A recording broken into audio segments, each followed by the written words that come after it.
In this video, I'm going to be showing you how you can use the Facebook Marketplace. So once you've loaded up Facebook, you want to tap on those three horizontal lines at the top right-hand corner. That will take you to this page, and then you want to tap where it says Marketplace over there. Okay, so on the Marketplace, you can either sell items or you can buy items. So if you want to sell something, all you need to do is tap on Sell, and you want to create your new listing. This video won't be a tutorial on how to create a successful listing on Facebook Marketplace, but it's very simple. All you need to do is tap on your category. So I'll just select items, and then you'll add your photos, add your title, put your price and everything like that, the condition of the items, and you can select some settings at the bottom.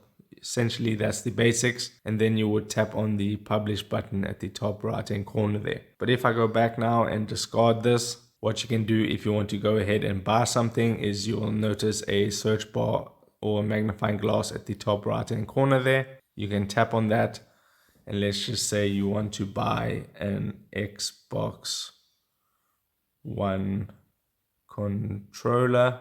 You can just type that in there and select Xbox One controller. You can change the location of your search by just typing in or just tapping on the location there at the left hand corner at the top.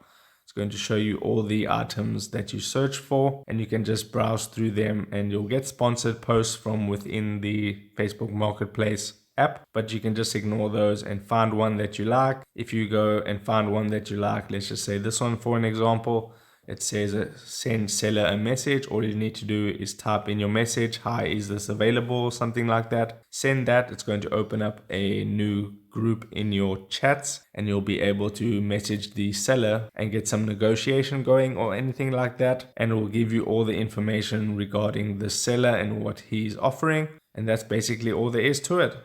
So you can buy things on Facebook Marketplace, or you can sell your items on Facebook Marketplace. But importantly, if you're located in a certain area, you want to select the area where you live. Otherwise, you're going to have to pay extra in shipping and things like that. So if this video helped you out, don't forget to drop a like on this and subscribe for more. And I'll see you in the next video. Take care.